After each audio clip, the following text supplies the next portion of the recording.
এই নাস্তাটি একবার কাউকে বানিয়ে খাওয়ালে সে কিন্তু আপনার ভক্ত হয়ে যাবে। মানুষের মন জয় করা কিন্তু এত সহজ না, তবে এরকম মজার একটি নাস্তা তৈরি করে খাওয়ালে মন জয় না হয়ে যাবে কোথায়। আসসালামু আলাইকুম সবাইকে। মাত্র একটি ডিম আর ময়দা দিয়ে তৈরি দারুণ মজাদার একটি নাস্তা, যেটা খুবই কম সময়ে আর ঝটপট তৈরি করে নেওয়া যায়। খেতে কিন্তু দুর্দান্ত মজার হয়। তৈরির প্রসেস খুবই ইজি, যে কেউ তৈরি করে ফেলতে পারবেন। আশা করছি রেসিপিটি আপনাদের কাছে অনেক অনেক বেশি ভালো লাগবে। তাহলে চলুন দর্শক দেখে নেওয়া যাক এই রেসিপির পুরো প্রস্তুত প্রণালী শুরু থেকে শেষ পর্যন্ত। এই নাস্তা তৈরি করার জন্য প্রথমে একটি বোলের মধ্যে অ্যাড করে দিব ময়দা।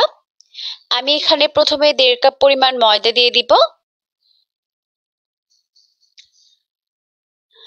এখন এখানে অ্যাড করে দিব 3 টেবিল চামচ পরিমাণ চিনি, আর দিয়ে দিব হাফ চামচ পরিমাণ লবণ। এখন প্রথমে এই সবকিছুকে ময়দার সঙ্গে ভালো করে মিশিয়ে নিব। এরপর এর মধ্যে অ্যাড করে দিব 2 টেবিল চামচ পরিমাণ মিল্ক পাউডার অর্থাৎ গুঁড়া দুধ। এরপর অ্যাড করব ইস্ট। আর এই ইস্ট ছাড়া কিন্তু এরকম নাস্তা, নান রুটি, বন রুটি আপনি কিছুই তৈরি করতে পারবেন না। এই ইস্টটা এতটাই বেশি ভালো যে এটা দিয়ে ডো ফুলতে মাত্র 10 মিনিট সময় লাগে, আর খুবই অল্প পরিমাণ ব্যবহার করলে হয়। এই ইস্ট কিন্তু আপনারা আমাদের থেকে নিতে পারবেন, উপরে দেওয়া নাম্বারে কল করে বা ইনবক্সে মেসেজ করে নিতে পারবেন। পুরো বাংলাদেশে হোম ডেলিভারি পাবেন। অনেকেই বলেন আপু ইস্ট ব্যবহার করলে সেটা ফোলে না বা অনেক বেশি গন্ধ লাগে, তারা আমাদের ইস্টটা ব্যবহার করতে পারেন। এটা দিয়ে যে নাস্তা তৈরি করবেন সেটা অনেক বেশি পারফেক্ট হবে আর অনেক বেশি মজাদার হবে। তো ইস্টটাকে মিশিয়ে নেওয়ার পর এখন এর মধ্যে অ্যাড করে দিলাম একটি ডিম। এরপর এখানে অল্প অল্প করে কুসুম গরম পানি দিব, আর এটাকে ডিমের সাথে প্রথমে মিশিয়ে নিব। ডিম কিন্তু শুকনা ময়দায় মেশানো যাবে না, এভাবে প্রথমে পানির সঙ্গে মিশিয়ে নিয়ে তারপর ময়দার সঙ্গে মেশাতে হবে। আর মেখে নেওয়ার এই পর্যায়ে কিন্তু ডোটি হাতের সঙ্গে লেগে যাবে, তাই দিয়ে দিলাম 1 টেবিল চামচ পরিমাণ সয়াবিন তেল, দিয়ে আবারও ভালো করে মেখে নিলাম। এখন এটাকে ঢেকে রেখে দিব প্রায় 10 মিনিটের জন্য।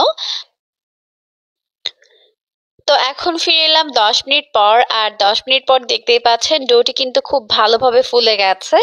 এখন এটাকে মধ্যে এর ভেতরে থাকা বাতাসটিকে বের করে দিব। এরপর এটাকে এরকম একটা গোলাকার শেপ দিয়ে বেলে নিব। বেলে নেওয়া হয়ে গেছে, এখন একটি গ্লাসের সাহায্যে আমি এটাকে কেটে নিব। আপনাদের বাসায় থাকা যে কোনো গ্লাস দিয়ে কিন্তু এটাকে কাটতে পারবেন। এভাবে চাপ দিয়ে ধরলেই কিন্তু কাটা হয়ে যায়। এখন আমি একটি নজেল দিয়ে এভাবে মাঝখানে একটু ছিদ্র করে নিচ্ছি। তো এভাবে করে সবগুলোকে বানিয়ে নিব। তো এভাবে করে সবগুলোকে বানিয়ে নিয়েছে। বানিয়ে নেওয়ার পরে কিন্তু এগুলোকে 5 মিনিটের মতো রেস্ট রাখতে হবে, তারপর এগুলোকে ভাজতে হবে। এখন এগুলোকে ভাজার জন্য প্রথমে চুলায় একটি প্যান বসিয়ে দিয়েছি। যথেষ্ট পরিমাণে সয়াবিন তেল দিয়ে তেলটিকে ভালোভাবে গরম করে নিতে হবে। এখন এর মধ্যে একবারে যতগুলো ধরে নাস্তা শেপ দিয়ে দিব। স্টিকে মাঝারি রেখে একটু সময় নিয়ে এগুলোকে ভাজতে হবে। এখন চুলার আঁচটিকে একটু বাড়িয়ে দিয়ে এগুলোকে উল্টে পাল্টে দুইটা সাইড এরকম গোল্ডেন ব্রাউন করে ভেজে নিব। তো এখন একটা সাইড ভাজা হয়ে গেছে, উল্টে দিব অপর পাশটিকে ভেজে নেওয়ার জন্য। দেখতেই পাচ্ছেন এখন কিন্তু নাস্তাগুলোর মধ্যে চলে এসেছে।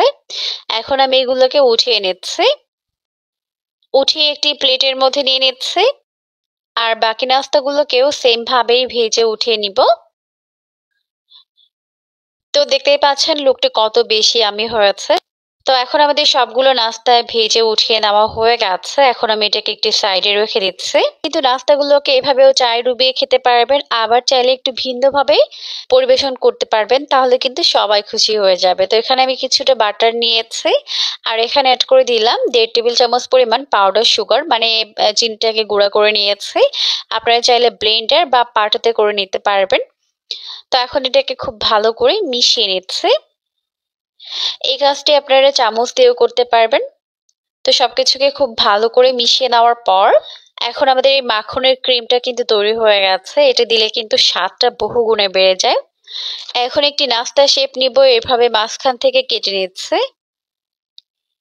কেটে নেওয়ার পর এখন এর মাঝখানে এইভাবে মাখন বা বাটারের যে মিশ্রণটি তৈরি করেছি সেটাকে দিয়ে দিব। তো সবগুলোকে আমি এইভাবে বাটার ক্রিম দিয়ে কভার করে নিব। নাস্তাগুলো খেতে এতটাই বেশি মজার হয় যে মুখে দেওয়ার সাথে সাথে মিলিয়ে যায়। দুর্দান্ত স্বাদের এই নাস্তাগুলো কিন্তু ছোট বড় সবার মন জয় করে ফেলবে। আশা করছি রেসিপিটি ভালো লেগেছে। ভালো লাগলে অবশ্যই বাসায় ট্রাই করবে।